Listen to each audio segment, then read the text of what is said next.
Exciting morning for Vancouver product Jordan Chiles. She made an appearance on the Today Show along with gymnastics teammate Suni Lee to talk about this week's gold medal winning performance by the U.S. women's team. Take a listen to what Chiles had to say about preparing for her next round of competition here in just a few days.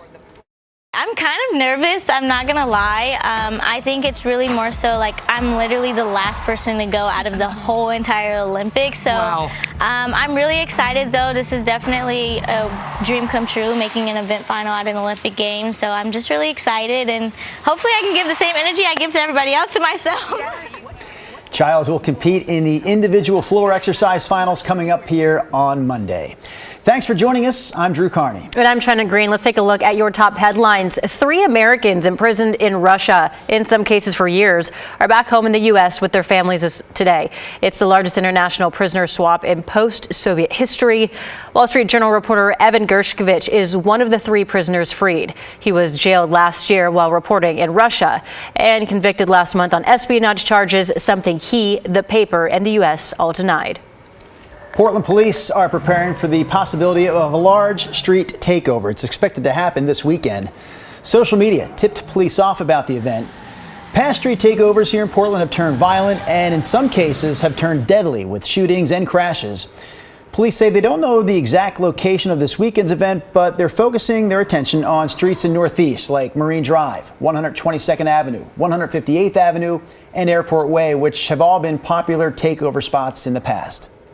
After months of back and forth, Multnomah County has agreed to allow ambulance provider AMR to staff some of its ambulances with a mix of paramedics and EMTs, something other counties already do. But the changes are part of a 12-month pilot program aimed at improving lagging response times and ambulance availability. The plan still requires official board approval. A third family has filed a lawsuit against Oaks Amusement Park because its Atmosphere ride malfunctioned.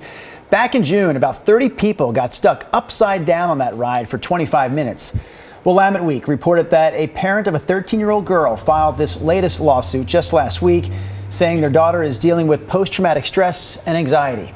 They're seeking nearly $350,000 in damages. The ride, by the way, is still operating, although it no longer goes fully upside down. In developing news, a former Paralympian says someone stole his specialized prosthetic running leg at a Beaverton gym last weekend. Richard Brown won a silver medal at the 2012 Paralympic Games. The prosthetic running leg that was taken was customized to fit him, and he told us the one that we see in some of these videos that we're showing you here is actually only used for day-to-day use when he's walking. I was just really floored, for one, who steals a prosthetic leg. That it has really no value on the street. Like it's not like you can sell it on the black market or pawn it or anything like that. So it's really just trying to be creative right now. That's the biggest thing, just being the most as adaptive and creative as I can until I can figure out my leg. We reached out to Beaverton Police and the Beaverton Gym for more information, but haven't heard back. Brown, meanwhile, is trying to raise the money to buy a new prosthetic running leg, which he says will cost him about $15,000 to $20,000. Now to a traffic alert. The Hawthorne Bridge will be closed this weekend starting at 7 tonight through 5 o'clock Monday morning for paving and repairs. It is a complete closure, by the way. We're talking cars, bikes, and pedestrians here. And even after it reopens on Monday morning, the westbound lanes of the bridge will shut down again every weekday between 2 p.m. and 5 a.m. so crews can continue working on repairs. All right, let's take a break from our news headlines to check in with meteorologist Rod Hill. So, Rod, we talked about today being a hot day. It is especially hot right now in eastern Oregon. Yeah, well, I mean, we're clearly backing off from the near 100-degree temps here in the Willamette Valley that we had yesterday. But out east, to Drew's point, an excessive heat warning, the purplish tones you see still up, and temperatures widespreadly so from Burns all the way up into Pilton, expected to be well over 100 degrees this afternoon. So that's our focus at noon. I mean, right now it is 98 in Baker City. So you'll be obviously probably hitting 100 degrees coming up at 12:30. 95 in Pilton, 94 Yakima, 92 Burns, all expected to be above 100 degrees. And we're still going to be well up into the 90s in the Dalles and Bend, where heat advisories are up for this afternoon. Now, up and down I-5, It's much better. In fact, after morning clouds, it's only 74 up in Kelso and Longview, and we're getting kind of a partly sunny day thus far. There's some mid to high level clouds caught in the upper level flow aloft that's been coming overhead. We're at 80 degrees right now. I still think we're at least going to hit 90 this afternoon. I've lowered the potential high down to 93 degrees. Your 7-day for the weekend is coming up. All right, Rob, we'll look forward to that here in just a couple of minutes. But we also want to talk about keeping cool at the Clark County Fair, because the fair kicked off today in Ridgefield with everything you'd expect, from live music and rides to fried fair food. This morning, we did talk to the pit boss at Daddy D's Southern Style Barbecue about keeping cool on a hot day like today. I have a bucket of ice water here every day for 10 days, and I switch it out every 20 minutes just to stay cool, because I'm actually cooking the ribs in the heat. So you can imagine, if it's 100 degrees, it's probably 120 over there, you know.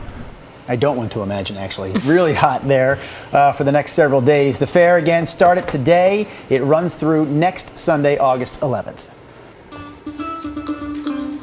Now to a KGW investigation into the popularity of sports betting in Oregon. A lot of us might be picturing putting money down on football or basketball, maybe. And people do that for sure. But the crazy thing is, a lot of people in Oregon are also betting on table tennis. Okay. When I heard that, I thought, no, this can't be true. KGW's Kyle Aboshi explains it is. Sports betting is booming. Oregonians wagered more than $500 million on games last year. But a closer look reveals it's not just football or basketball that people are betting on. Table tennis. That's right, table tennis has become one of the biggest sports for bettors.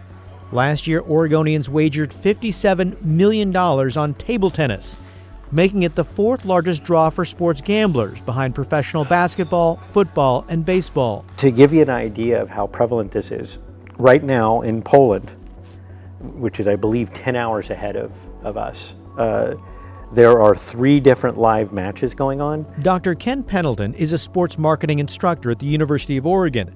As he showed us, the lineup of matches to bet on runs round the clock, with a new contest starting every few minutes. This is like the crack cocaine of sports gambling. Unlike other sports, there's always action.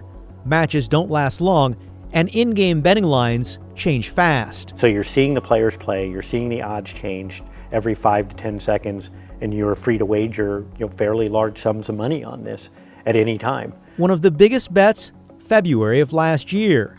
In the wee hours of the morning, a sports bettor in Oregon put down $35,000 on this match in Poland between 2 relatively unknown players in an empty gym. The bet paid off, cashing out for $41 grand. Is this high-level table tennis? It really isn't the highest level. I would consider it club level. Sean O'Neill is a 2-time Olympian and U.S. Table Tennis Hall of Famer. He explained that betting on table tennis took off during the pandemic, when the rest of the sporting world shut down. Since then, new leagues and tournaments have popped up, mostly based in Eastern Europe. It seems like they're created simply for gambling. It really is. Yeah, they know it. They're having players play 24/7, all around the clock. The matches are streamed on YouTube or betting platforms like DraftKings. Typically, there's no announcer and no fans. Most of the table tennis matches offered by the Oregon Lottery through DraftKings involve the International Table Tennis Series based in Poland. It claims players are prohibited from betting, and there are safeguards to help ensure there's no match fixing. These matches are real. These players are wanting to win. They don't know what the odds are when they're playing. Researchers suggest those betting on table tennis are drawn to quick, constant action, similar to video poker or slot machines. And the Oregon Lottery is helping to satisfy the appetite of those gamblers with obscure table tennis matches played day and night. As we can see from the data, they're making the state of Oregon in DraftKings and other bookmakers in other states are making a nice profit from this, and it has the whiff of being problematic. Kyle Aboshi, KGW News. If you have a story idea for Kyle to investigate, just give him a call. 503-226-5441 is the number there. It's on your screen as well. Or you can email callkyle@kgw.com. I have an idea for Rod Hill. Yes. I'm hoping that Rod can paint us a 7-day forecast sometime in the next 2 minutes. Place your bet. All right. let's get going. So the coast was very cloudy this morning. We know we had some mist, some light precip down around Newport because it was showing up on our cameras. So here we are at noon. Up north, we'll start in Cannon Beach. And there's a little break in the clouds. We were calling for some areas, or still are, for some areas to stay completely overcast this afternoon, while others at the beach get a little break of the cloudiness. 66 degrees in Cannon Beach. Looks pretty much all overcast down in Depot Bay. This is a view from the Channel House. And there's 101. Looks like downtown's popping there with all the parked cars and action there in Lincoln County. I do want to point out that our camera in Aspen Lakes Golf Course, looking at the Three Sisters, 1, 2, and 3 of them, it's back to looking pretty smoky with wildfire haze hovering in the sky, and there are air quality alerts and red flag warnings up for portions of Central Oregon for high fire danger. Here's the air quality alert map right now. It's moderate out across most of Eastern Oregon. You've got unhealthy for folks that are sensitive to air quality in Harney County around Burns, and then very unhealthy down that southwestern corner of our state. The Reserve Venus Golf Club in Lowell, you've got people out there walking on the green, playing some golf. You can see it's been a partly to mostly sunny sky day. 81 is the temperature. We will hit 90. I'd say that's a high confidence call. I'm not sure how much above 90 we get. The weather modeling hour by hour has been pretty much spot on lately. This goes 91 at 4, 5 o'clock, 91. This suggests a high of probably in between there around 92. I did lower our forecast high for Portland down to 93. Remember yesterday we had that record-breaking number of 99, and you folks in Salem hit 102. So clearly we are going to be noticeably below those levels. One thing I want to point out for the weekend, let me play this into Saturday. This is 5:25 in the afternoon. So I've been watching, there's a disturbance that's going to be swinging by. And there's reason to believe, if you just look at the upper level models, that there will be some thunder showers pop over the Cascades eventually tomorrow afternoon into the evening. This is around 5 p.m. And the modeling is now starting to pick up some shower activity. If that does develop, and if it migrates to the north, there's at least a chance we could have a spotty storm migrating to the valley the latter part of tomorrow evening. So keep an eye on that. The bigger threat of storms will be out in southeastern Oregon. You can see them popping right there, and concerns, of course, of fire starts from lightning. Real quick, Central Oregon heat advisory, 102 in Bend, 103 in Madras. And then Eastern Oregon, remember that excessive heat warning, 105, 107, and 104, the 107 in Baker City. So that's still the number one headline, the heat out across eastern areas as you look at temps at 5 o'clock. And here's your weekend for Portland. Minus that chance of a spotty storm in the valley if thunderstorms develop over the Cascades, we're all dry. Tomorrow, 88, kind of partly sunny, and then more of a sunny blue day on Sunday as we get back up to 93. And then after that, kind of a mix of low 90s and mid 80s, and that is your forecast. Oh, it's so hot. Yes, it is. 93. All right, now to a tale of a runaway tortoise who, however, slow and steady, made it way farther than expected. That's a true story, China. In fact, I have more details about it right here. I'm going to take it nice and slow, though, for any tortoises who may be watching this tale. 10-year-old Bowser, you saw him there a moment ago, escaped from his front yard near the Springwater Quarter in southeast Portland this week. Apparently someone left the gate open. His owners weren't too concerned. They figured, how far could he actually get, right? Well, it turns out he did walk about a half mile from his house over the course of 2 days, until yesterday when Portland police finally spotted him near southeast 92nd and Flavel. So they got in touch with Multnomah County Animal Services, and then Bowser was reunited with his owners. One thing about police work is you never know what you're going to get. And this is one of those bizarre days where you just have to laugh. He actually moves much faster than you would think he does. Yeah, he can really get moving when he sees something he wants. Bowser's family says they're grateful for his speedy return. He got so far away from home. I wonder if he ever was, shell-shocked. Oh, gosh. I was going to ask Rod. You can answer this if you know the answer, but Rodney. Yes. When I say the name Bowser, you think of what old TV show? Bowser. Gosh, I'm having a brain. Really? You know what? I can't come up with the answer. Did you ever watch Sha-Na-Na? I really didn't. I'm familiar with the title, but I really did not. All right. No idea what you're talking about. We're going to bow out here. Thank you for tuning in. We hope you have a great weekend. Final shot. Chanda, you want to mention the final shot of our little newscast here? Paris, where the Olympics are happening right now.